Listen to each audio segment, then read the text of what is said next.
অনেকেরই ছোটবেলা থেকে অনেক স্বপ্ন থাকে যে আমি ডাক্তার হব, আমি ইঞ্জিনিয়ার হব, আমি ঢাকা ইউনিভার্সিটিতে পড়বো, এই সেই করবো, আমি বিদেশ চলে যাবো, আমি বিদেশে যাই উচ্চশিক্ষা নিব। আসলে ফেসবুক, ইউটিউব, ইনস্টাগ্রাম, স্ন্যাপচ্যাট, ঠিক আছে, এই প্ল্যাটফর্মগুলোর অ্যালগোরিদম এমন করে এখন ডিজাইন করতেছে যাতে মানে আমি দেখতে দেখতে বিরক্ত হয়ে গেছি, ঠিক আছে, আমি ফোনটা রাখছি, 1 মিনিটের মধ্যে আমার আবার ক্রেভিং শুরু হয়েছে যে আমি রিল দেখবো, স্ক্রল করবো। আমার বাবা মা আমার জন্য এই পরিমাণ স্যাক্রিফাইস করতেছে, তাহলে আমি কেন অল্প কয়েক ঘন্টা বসে আমি পড়াশোনা করতে পারবো না? আসসালামু আলাইকুম এভরিওয়ান, ওয়েলকাম তোমাদেরকে আজকের ভিডিওতে। আজকে আমরা পড়াশোনা করাবো না, আজকে মেইনলি জীবনমূলক কিছু কথাবার্তা তোমাদের সাথে শেয়ার করব। নর্মালি আমরা সবসময় পড়ানোর ভিডিও দিই, তবে এই বিষয়গুলো নিয়ে আসলে কথা বলা দরকার। সো সেই জন্যই মূলত আজকের আমাদের এই আয়োজন। সো এইচএসসি জীবনে আসলে কি করা উচিত, কি করা উচিত না, কি করলে তুমি ভালো করবা, কি করলে তোমার জীবনটা আসলে নষ্ট হয়ে যেতে পারে। সো সেই জিনিসগুলোই আজকে আলোচনা করব। আমরা টোটাল 10টা পয়েন্ট নিছি, 10টা পয়েন্টের উপরে আমরা অল্প অল্প কয়েকটা কথা বলবো। সো প্রথম যে বিষয়টা আছে সেটা হলো এই সাইডে লক্ষ্যবিহীন পরিশ্রম। দেখো, তোমরা ওই যে স্টোরি পড়তা না যে নৌকায় যদি বৈঠাই না থাকে, ইঞ্জিনই না থাকে, নৌকা কি আসলে সাগর পাড়ি দিতে পারবে, নদী পাড়ি দিতে পারবে না। সো আমাদের প্রয়োজন লক্ষ্য। এখন ভাই, তোমরা যারা এসএসসি দিছো, মেইনলি এইচএসসি 28 ব্যাচ, যারা এবার কলেজে ভর্তি হবা কিছুদিন পরে, তাদেরকে আর কি মেইনলি টার্গেট করে আমাদের এই ভিডিওটা। বাট অন্য যারা ব্যাচ আসো, যারা এইচএসসি 27 বা সামনে যারা আসতেছো 29, 30, তারা আসলে দেখতে পারবা। তোমরা পড়াশোনা করতেছো কি, শুধু শুধু তো পড়াশোনা করতেছো না, সামনে এইচএসসি দিবা, একটা সার্টিফিকেট পাবা, তাই না? বাট সার্টিফিকেটটা আসলে কি জন্য দরকার, এই জিনিসগুলো নিয়ে আসলে চিন্তা ভাবনা করা দরকার। আমরা তো এসএসসি শেষ করে আমরা একটা মার্ক নিয়ে একটা কলেজে ঢুকি। অনেকের পছন্দের কলেজ হয়, অনেকের পছন্দের কলেজ হয় না। সো কলেজে ঢুকে আমাদের প্রথম যে জিনিসটা করা উচিত সেটা হলো গোল ফিক্স করা, লক্ষ্য ফিক্স করা। আমরা আসলে কি জন্য পড়বো, কোন দিকে যাওয়ার জন্য পড়বো, কার জন্য পড়বো। সো অনেকেরই ছোটবেলা থেকে অনেক স্বপ্ন থাকে যে আমি ডাক্তার হব, আমি ইঞ্জিনিয়ার হব, আমি ঢাকা ইউনিভার্সিটিতে পড়বো, এই সেই করবো, আমি বিদেশ চলে যাবো, আমি বিদেশে যাই উচ্চশিক্ষা নিব। সো অনেক কিছুই থাকে। এখন কোনোটা ভালো, কোনোটা আরও বেশি ভালো, কোনোটা কষ্টকর, কোনোটা আরও বেশি কষ্টকর। সো কোনোটার মধ্যে আমি তফাৎ করতেছি না। আমি যেটা বলতেছি যে তুমি ইঞ্জিনিয়ারিং পড়ো বা ডাক্তারি পড়ো বা তুমি বিদেশ যাও, বিদেশে যে উচ্চশিক্ষা নাও, তোমার যে কোনো একটা গোল থাকা উচিত। আদারওয়াইজ তুমি পড়াশোনা করার জন্য মোটিভেশন পাবে না। তুমি একদিন কষ্ট করে পড়লা, অনেক মনোযোগ দিয়ে পড়লা, পরের দিন আর তোমার পড়তে ইচ্ছা হবে না যে ভাই আমি আসলে পড়ে করবোটা কি, আমার তো সামনে এইচএসসি পরীক্ষার পরে কি করব, ইঞ্জিনিয়ারিং করব না মেডিকেল করব, ওই সময় দেখা যাবে, এরকম করলে আসলে হবে না। সো প্রথম যে জিনিসটা তোমাকে করতে হবে, লক্ষ্য নির্ধারণ করতে হবে, এরপরে তোমার অন্য জিনিসগুলো আসলে আস্তে আস্তে ঠিক করতে হবে। সো এই ছিল আমাদের প্রথম যে বিষয়টা, লক্ষ্যবিহীন পরিশ্রম করা যাবে না, ঠিক আছে, লক্ষ্য ঠিক করে পরিশ্রম করতে হবে। 2 নাম্বার যে বিষয়টা হলো, আমরা এসএসসি শেষ করি, আমরা যারা মেইনলি এটা আসলে মধ্যবিত্ত বা নিম্নমধ্যবিত্ত যে ফ্যামিলি স্টুডেন্ট যারা আছো, তারা এই জিনিসটা ভালো রিলেট করতে পারবা। যে তোমরা এসএসসি শেষ করছো, এখন কলেজে উঠে গেছো, তো এখন মনে হয় যে না, আমি একটু বড় হয়েছি, আমার এখন আসলে কিছু করা উচিত, পড়াশোনা তো করবো, পড়াশোনার পাশাপাশি কিছু করা উচিত। সো এই যে চিন্তা ভাবনা, এইটা থেকে আমরা আসলে অনেকে অনেক কিছু করতে চাই, অনেকে ফ্রিল্যান্সিং করি, অনেকে টিউশন করাই, অনেকে পার্ট টাইম জব করি। আমি কোনোটাকেই খারাপ বলতেছি না, ডেফিনেটলি সবগুলোরই প্রয়োজন আছে, সব জায়গায় আমাদের আসলে দিন শেষে যাইতে হয় কারো না কারোর। কিন্তু আমি যেটা বলতেছি যে এইটা আসলে করতে পারো, কিন্তু একটা লিমিট সেট করে, যাতে তুমি টাকার পেছনে ছুটতে যায় তোমার পড়াশোনায় সমস্যাটা না হয়। আর কথা তো বুঝতে পারছি আমি কি বলতেছি। আমি তোমাদেরকে বলতেছি না যে ভাই যাদের টাকায় সমস্যা আছে, টাকা তারপরও তারা টাকার সমস্যার চিন্তা মাথা থেকে বাদ দিয়ে পড়াশোনাই করবা। পেটে ভাত না থাকলে তুমি পড়াশোনা করবা কেমনে, এটা তো সত্য কথা। কিন্তু একটা লিমিট সেট করে রাখতে হবে যে না, আমার পড়াশোনাটা আমি ঠিক রাখবো, সাথে সাথে আমি যদি এক্সট্রা কিছু সময় পাই, সেই সময়টা আমি চেষ্টা করব অন্য কিছুতে দিয়ে যাতে কিছু টাকা উপার্জন করতে পারি।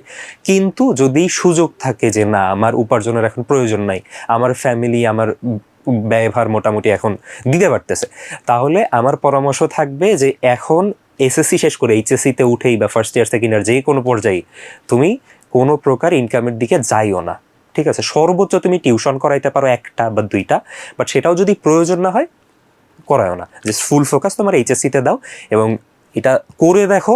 দিন শেষে যখন রেজাল্ট ভালো করবে ইনশাল্লাহ, মার্ক যখন বাড়বে আরও অনেক পার্সেন্টেজ বাড়বে, তখন আসলে আমার কথাটা মনে করবা। ওকে, এই কথা নিয়ে আমি আসলে খুব বেশি বাড়াবো না। 3 নাম্বার আমাদের পয়েন্ট যে ঠিক আছে আমরা আসলে লক্ষ্য সেট করছি, আমরা এবার ফুল মনোযোগ, আমরা অন্যদিকে ডাইভার্স হচ্ছি না, আমরা মনোযোগ এখন পড়াশোনায় দিব। সো পড়াশোনা তো আসলে একা করা হয় না, আমরা কলেজে পড়াশোনা করব, অনেক স্টুডেন্টের পাশে পড়াশোনা করব। আমরা যদি কোনো প্রাইভেট ব্যাচ বা কোচিংয়ে যাই, সেখানেও আসলে আমাদের আশেপাশে অনেক স্টুডেন্ট থাকবে। সো এই যে আমাদের সারাউন্ডিংস, এইটার একটা বড় প্রভাব আমাদের মস্তিষ্কে পড়ে, আমাদের সাবকনসিয়াস মাইন্ডে পড়ে। ঠিক আছে, সো তোমাদেরকে ভালো বন্ধু নির্বাচন করতে হবে। এখন ভালো বন্ধুর গুণাবলী, এটা তো তোমরা এখন বড় হইছো, বুঝবা আসলে কে কার ভালো বৈশিষ্ট্য আছে, কার খারাপ বৈশিষ্ট্য আছে। সো এইটা নিয়ে আসলে আমি তোমাদেরকে খুব বেশি বলবো না। সো এই তো, সো বন্ধু নির্বাচনে খুব বেশি কেয়ারফুল হইতে হবে। ডেফিনেটলি বন্ধুর পড়াশোনা তো করতেই হবে, যে বন্ধু পড়াশোনা করে আমরা তাকেই তার সাথে বেশি সময় কাটানোর চেষ্টা করব যতটুকু প্রয়োজন হয়। যে বন্ধু আসলে ধার্মিক, নামাজ কালাম পড়ে, বা হিন্দু হইলে সে তার যে রিচুয়াল সেগুলো ফলো করে, বা অন্যান্য ধর্মের হইলে, মানে সোজা কথায় যে যার সৃষ্টিকর্তার বা আল্লাহ তাআলার ভয় আছে, এরকম মানুষকে আমরা বন্ধু বানানোর চেষ্টা করবো। এবং যে পাংচুয়াল, কন্টিনিউয়াসলি পরিশ্রম করে, কখনো একদিন পড়াশোনা করে এক সপ্তাহ বসে থাকে না, যে ঘন্টার পর ঘন্টা বাইরে আড্ডা দিলেও কিছু মনে করে না, যার বাজে কোনো স্বভাব আছে, এই মানুষগুলো থেকে আমাদেরকে মোটামুটি একটু ডিস্টেন্স মেনটেন করতে হবে। বুঝতে পারতেছো আমি কি বলার চেষ্টা করতেছি? সেই আর কি। 4 নাম্বার, ভুল শিক্ষক। আচ্ছা, সো এইচএসসিতে পড়াশোনা শুরুতে আমরা যখন এইচএসসিতে আসছিলাম, এসএসসি শেষ করে কেবল ফার্স্ট ইয়ারে ভর্তি হয়েছি, যে ঝামেলাটায় পড়তে হয় টিচার সিলেকশনে, মানে কার কাছে আমি পড়বো। এত এত এত এত টিচার, মানে সোজা কথায় আমি মানে একটু একটু এদিক সেদিক খুললেই দেখি, ধরো আমার কথাই বললে, আমি যে শহরে পড়াশোনা করছি খুলনায়, ওখানে একটু জায়গার মধ্যে অনেক টিচার, এক সাবজেক্টের এই টিচার, এই কলেজের স্যার, এই কলেজের স্যার, এই ভার্সিটির ভাইয়া, এই মেডিকেলের ভাইয়া, এই। সো আমি আসলে কার কাছে পড়বো? আমি কি কলেজের টিচারদের কাছে পড়বো, নাকি আমি কোনো ইউনিভার্সিটির ভাইয়াদের কাছে পড়বো? আমি আসলে কার কাছে পড়বো? নাকি আমি কোচিংয়ে পড়বো, নাকি আমি কারো প্রাইভেট ব্যাচে পড়বো, নাকি আমি নিজে নিজে অনলাইনে পড়বো? অনেক অপশন তোমাদের কাছে। এখন তো আরও অপশন অনলাইন আসার পরে, ফ্রি কন্টেন্ট দিয়ে ভরা সব কিছুতে। সো এইটা আসলে সিলেকশনে একটু কেয়ারফুল হইতে হবে। এই ক্ষেত্রে যেটা করতে পারো, তোমরা যে জায়গায় পড়তে যাবা, কয়েকটা জায়গা সিলেকশন করতে পারো। যে ধরো আমরা 3 জন টিচারকে সিলেক্ট করছি একটা সাবজেক্টেরই, এখন তুমি বুঝতেছো না যে তুমি কার কাছে পড়বা। তুমি যেটা করতে পারো, আমি যেটা করতাম, আমার নিজের এক্সপিরিয়েন্স থেকে বলতেছি, ধরো ফিজিক্সের 3 জন টিচার কোনো একটা জায়গায় বেস্ট, যে এই 3 জন টিচার অনেক ভালো পড়ায়। সো তুমি 3 জন টিচারের কাছে একদিন যেয়ে দেখতে পারো, ম্যাক্সিমাম 2 দিন যেয়ে দেখতে পারো। ঠিক আছে, কারণ এর বেশি গেলে তো ভর্তি হইতে হবে, বা টিচারের সাথে কথা বলে যাবা যে স্যার আমি একদিন আসে দেখতে চাই। সো 3 জনের কাছে একদিন পড়লা, তোমার যাকে ভাল লাগবে তুমি তাকে চুজ করবা। ঠিক আছে, এর সাথে সাথে তুমি তোমার সিনিয়র যারা আছে তোমার এলাকা থেকে, যারা আগে ভালো পড়াশোনা করে ভালো জায়গায় গেছে, তাদের থেকে তুমি পরামর্শ নিবা যে ভাইয়া কোন টিচার কোন সাবজেক্টের জন্য ভালো হবে, কার স্পেশালিটিস কোন দিকে, এগুলো জানলে মোটামুটি তুমি আসলে টিচার সিলেক্ট করতে পারবা। এই আর কি মোটা কথা। টিচার সিলেকশনে ভুল হইলে তোমার এইচএসসি লাইফ মানে ড্যামেজ হওয়ার একটা বড় সম্ভাবনা থাকে। ঠিক আছে, টিচার যদি ওয়েল এক্সপিরিয়েন্সড না হয়, ওই টিচার কিন্তু, ধরো কোনো টিচার যে আসলে বুয়েট বা ডিএমসি বা ঢাকা ইউনিভার্সিটির জন্য আসলে কোয়ালিফাইডই না, মানে সে আসলে জানেই না ওইখানে কেমন কোয়েশ্চেন আসে, বা ওইখানে যে কোয়েশ্চেনের প্যাটার্ন সে আসলে ওটা বোঝেই না, বা ওইটা সে পারেই না, তখন সে আসলে তোমাকে কিভাবে শিখাবে ওই জিনিসটা? সো এই জন্য তুমি যে কোচিংয়েই পড়ো, যে স্যারের কাছেই পড়ো, যেখানেই পড়ো, সেই জায়গাগুলোকে আগে ভালো করে যাচাই করে নিবা। ঠিক আছে, সো টিচার সিলেকশন কেয়ারফুলি করবা। এরপরে যেটা আছে এটা আসলে তোমরা দেখে ভালোই রিলেট করবে, এটা আমাদের ইয়াং জেনারেশনের বেশ বড়সড় একটা প্রবলেম। মোবাইল অ্যাডিকশন আমাদের জীবনটারে ধ্বংস করে দিচ্ছে, আমার জীবনটারও একটা বড় সময় ধ্বংস করে দিছে। সো আমি তোমাদের সাথে রিলেট করতে পারি, এই জায়গাটা আসলে কমন জায়গা আমাদের জন্য এখন। মোবাইল অ্যাডিকশন আসলে ফেসবুক, ইউটিউব, ইনস্টাগ্রাম, স্ন্যাপচ্যাট, ঠিক আছে, এই প্ল্যাটফর্মগুলোর অ্যালগোরিদম এমন করে এখন ডিজাইন করতেছে যাতে মানে আমি দেখতে দেখতে বিরক্ত হয়ে গেছি। ঠিক আছে, আমি ফোনটা রাখছি, 1 মিনিটের মধ্যে আমার আবার ক্রেভিং শুরু হয়েছে যে আমি রিল দেখবো, স্ক্রল করবো। তুমি চিন্তা করতেছো তুমি ক্লান্ত হয়ে যাওয়ার কিছুক্ষণের মধ্যে আবার তোমার ওইটা দেখতে ইচ্ছা করতেছে।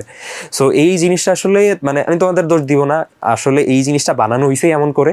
সো বেটার হয় মানে ওই ধরো তুমি ফোনটা অন করে ফেসবুকে ঢুকতেছো, ঢুকে একটা ভিডিও দেখলা, ওই ফেসবুকটা অনই না করা প্রয়োজন ছাড়া। একান্ত প্রয়োজন হইলে তুমি ঠিক আছে কাজ শেষ করে আবার রেখে দিতে হবে, মানে ব্রেনে রিমাইন্ডার সেট করতে হবে যে আমি আসলে কোন কাজে নিছিলাম, আমি কি সেই কাজটা রেখে রিল দেখতেছি, স্ক্রল করতেছি অযথা, নাকি আমি সেই কাজটা করে আবার ফোনটা রেখে দিছি। এটা ফোন ধরার আগে ব্রেনে সেট করে নিবা, বুঝছো আমার কথা? সো এইটা আর কি করতে হবে। এছাড়াও তুমি অনলাইনে সার্চ করলে, ইউটিউবে সার্চ করলে অনেক ভিডিও পাবা কীভাবে আসলে এই অ্যাডিকশন কমানো যায়। সো ওইগুলো আসলে দেখবা, বাকি আমার যা বলার তা তো বললাম। সো এই জায়গাগুলোতে আশা করি তোমরা ইমপ্রুভমেন্ট করতে পারবা, কিন্তু যদি না করতে পারো এইটা আসলে তোমার সময় যে কি করে নষ্ট করে কই চলে যাবে সময় তুমি আসলে টেরই পাবা না। মানে আমরা যদি পড়তে যাই, 1-1.5 ঘন্টার ক্লাস করতে গেলে আমাদের মানে ঘাম ছুটে যায়, শেষ হয় না কেন। কিন্তু আমি স্ক্রল করতেছি, আমি রিল দেখতেছি, ফেসবুকে রিল দেখতেছি, ইউটিউবে আমি শর্টস দেখতেছি, ইনস্টাগ্রামে আমি রিল দেখতেছি, কোথায় 3 ঘন্টা চলে গেছে আমি জানি না, আমি আরও 3 ঘন্টা দেখতে ইচ্ছা করে।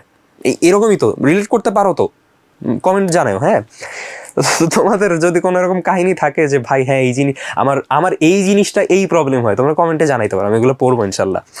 সো এই আর কি। সো মোবাইল অ্যাডিকশনটা আসলে খুবই ক্রিটিক্যাল একটা জিনিস, এটা আসলে সিরিয়াস হওয়া উচিত আমাদের সবারই। ওকে, 6 নম্বরে চলে আসছি, অর্ধেক শেষ। হ্যাঁ, এখন আর কি বাকি অর্ধেক, আস্তে আস্তে মূল বিষয়গুলোতে যাচ্ছি। সো তোমরা আর কি ধৈর্য ধরে শেষ পর্যন্ত দেখো, লাস্টের পয়েন্টগুলো আরও বেশ ইন্টারেস্টিং, তোমরা ভালো রিলেট করতে পারবা ইনশাল্লাহ। মা বাবার অবাধ্যতা। দেখো, আমি ওই যে শুরুতে বলছিলাম না যে লক্ষ্য নিয়ে পড়তে হবে। আমাদের অনেকে লক্ষ্য থাকে যে আমি ডাক্তার হব, ইঞ্জিনিয়ার হব, আমি অনেক কিছু করব, আমি বিসিএস ক্যাডার হব, আমি এই বিশ্ববিদ্যালয়ে পড়ব, এই সাবজেক্টে পড়ব।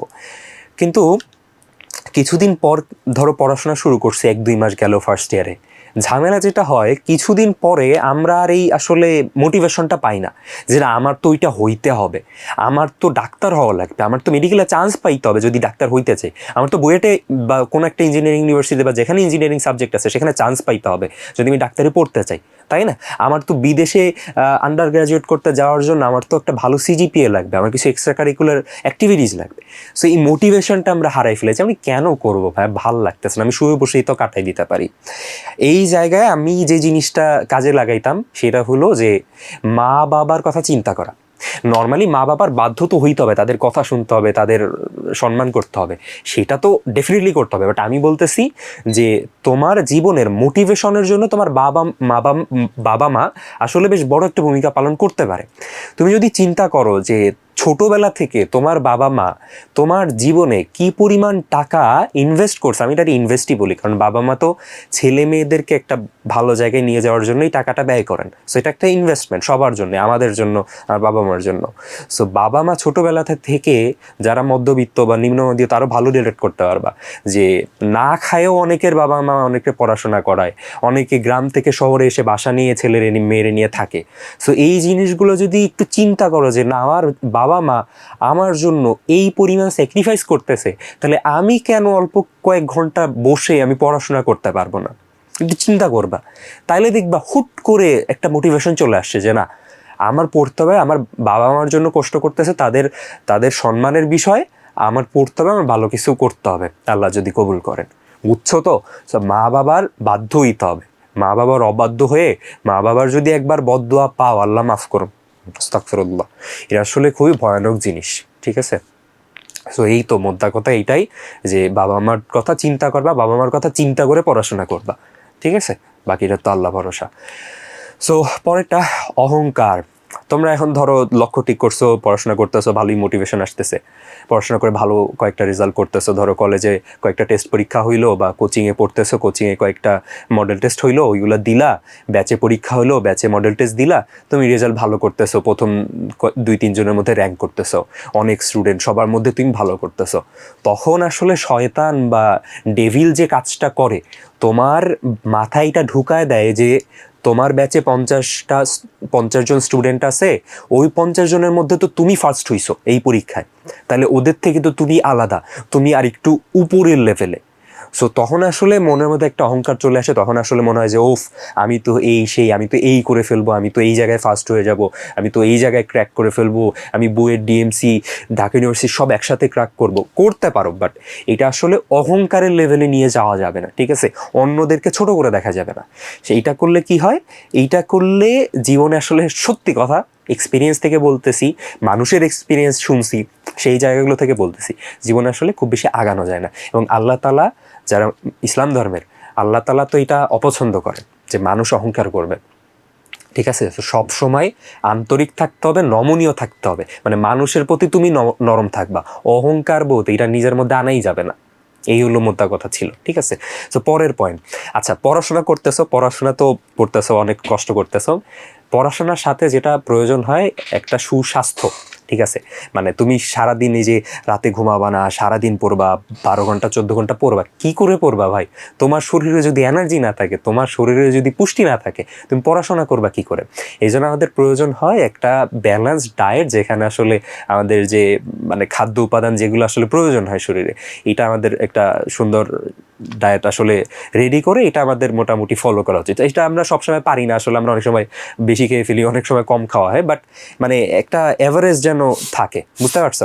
আর মানে শরীরে পুষ্টি খাবার দিয়েও তো আসবে, তার সাথে সাথে আমাদের কিছু এক্সারসাইজ করতে হবে। আমরা দৌড়াদৌড়ি করলাম, বিকালবেলা আমরা ব্রেক নিতে পারি, ঠিক আছে? আমরা ফজরের নামাজ পড়ে একটু হাঁটার চলা করতে পারি, বা আমরা অনেকে জিম করতে পারো, এটা একটু এক্সপেন্সিভ জিনিস, বাট যারা পারো করতে পারো। সো খাবার ভালো খাইতে হবে এবং কিছু শরীর চর্চা করতে হবে, যাতে আসলে তুমি যে 12 ঘন্টা 14 ঘন্টা পড়বা, তোমার শরীর যাতে ব্যাকআপ দেয়, কথা তো বুঝছো? সো এই আর কি, অপুষ্টি, সো অপুষ্টিতে ভোগা যাবে না, একটু পুষ্টিকর খাবার খাইতে হবে, ঠিক আছে? ওকে, 9 নাম্বার সব থেকে দরকারি জিনিস আসলে আমাদের আজকে 10টা পয়েন্টের মধ্যে, যে তুমি অনেক চেষ্টা করতেছো, তোমার মেন্টাল অ্যাবিলিটি অনেক, তোমার ফিজিক্যাল অ্যাবিলিটি অনেক, তুমি অনেক পড়া বুঝতেছো, তুমি অনেক পড়া একসাথে হজম করতে পারো, তুমি অনেকক্ষণ বসে পড়তে পারো, কিন্তু দিন শেষে যখন দেখবা যে তোমার কিছুই, মানে এত পরিশ্রমের ফলে, এত পরিশ্রমের পরেও তোমার আউটপুটটা আশানুরূপ আসতেছে না, তখন আসলে অনেক সময় নিজের অনেকে দোষ দেয়, অনেক সময় বলে যে আমার ভাগ্যে এইটা নাই। সো এইগুলো আসলে করা যাবে না। তুমি আসলে পরিশ্রম করবা, দিন শেষে তুমি কি পাবা না পাবা এটা আসলে সৃষ্টিকর্তা, যারা ইসলাম ধর্মে, তারা আল্লাহ তাআলার কাছে হাতে ছেড়ে দিবা, ঠিক আছে?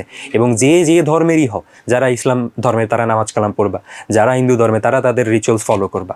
সো ইবাদত এইটা মাস্ট, পড়াশোনার সাথে সাথে এইটা ছেড়ে দেওয়া যাবে না। অনেকে দেখছি, অনেকে আমরা এটা করি যে রোজার সময় পরীক্ষা আছে, আমি তো রোজা রাখলে ঠিকভাবে পরীক্ষা দিতে পারবো না, এটা করা যাবে না। তোমার রোজা রাখতে হবে, তুমি সাথে সাথে পড়বা, তাহলে দেখবা আসলে মানে তুমি আগেভাবে চিন্তা করতা যে আমি এইটা করলে অনেক বেশি মার্ক পাবো, আর তুমি এইটা করে দেখবা যে রোজাও রাখবা, পড়াশোনাও করবা, এইটা করে দেখবা যে আসলে কোনটা ভালো হয়, ঠিক আছে? সো এইটা আসলে ম্যান্ডেটরি, সৃষ্টিকর্তাকে ভুলে যাওয়া যাবে না। যার যার দয়া তুমি বেঁচে আছো, এত পড়াশোনা করতেছো, স্বপ্ন দেখতেছো, তুমি জানো না আদেও সেটা হবে কি না, তার উপরে তো আসলে বিশ্বাস রাখতে হবে, তাই না? সর্বশেষ এইটা আসলে আমি তোমাদেরকে বলবো না, তোমরা আসলে এই জিনিসটা বোঝো, আমি এটার পরিবর্তে তোমাদেরকে অন্য কিছু একটা বলবো। হ্যাঁ, এটা আসলে থাক, আপাতত আমাদের এটা বলার দরকার নাই। আমি যেটা বলবো সেটা হলো মানসিক চাপ নিয়ে। 10 নম্বর পয়েন্টটা হলো আমাদের মানসিক চাপ। আমাদের যখন পরীক্ষা কাছাকাছি চলে আসে, মেইনলি এই এইচএসসির 2-3 মাস আগে যখন টেস্ট পরীক্ষা হয়ে যায়, বা তুমি যদি অ্যাডমিশনের কথা বলো বা ফার্স্ট ইয়ারের পরীক্ষার কথা বলো, যখন পরীক্ষাটা আর কি কাছায় আসে, তখন আসলে আমাদের মেন্টাল হেলথের অবস্থা একেবারে যাচ্ছে তাই হয়ে যায়। মানে টেনশন করতে করতে অনেকের চুল পড়ে যায়, দেখবা অল্প বয়সে চুল পড়ে যায়, অনেকের দেখবা চোখের নিচে কালো হয়ে যায়, অনেকের ফেসটা কেমন ফ্যাকাশে হয়ে যায়, কোনো ফেসে গ্লো থাকে না। সো এই জিনিসটা আসলে অতিরিক্ত দুশ্চিন্তা, মানসিক চাপ বা আত্মবিশ্বাসের অভাব থেকে আসে। তো সেই জায়গাগুলোতে এই যে একটু আগে যেটা বললাম, যে সৃষ্টিকর্তার উপর বিশ্বাস এবং নিজের উপর আসলে যে বিশ্বাসটা, যে না আমি পরিশ্রম করতে পারবো, আউটপুট কি হয় সেটা আসলে আমার হাতে নাই, বাট আমি চেষ্টা করে দেখবো, ঠিক আছে? এইভাবে যদি তুমি মাইন্ডসেট নিয়ে আসলে পড়াশোনাটা করো শেষ অবধি, পরীক্ষার আগের রাত অবধি, এবং পরীক্ষাটাও যদি আল্লাহর উপর ভরসা করে দিতে পারো, তাহলে দেখবা আসলে দিন শেষে যতই ঘাটতি থাকুক, তুমি আসলে তোমার এক্সপেকটেশনের জায়গার কাছাকাছি অ্যাটলিস্ট কিছু পাবা, ঠিক আছে? আমি চাই সবাই ভালো করো, বাট এইভাবে করলে আসলে দিন শেষে হতাশ হইতে হয় না খুব একটা। এই আর কি মোটামুটি আমাদের 10টা পয়েন্ট ছিল। সো আশা করি তোমরা এখান থেকে ভালো আউটপুট হারভেস্ট করতে পারবা।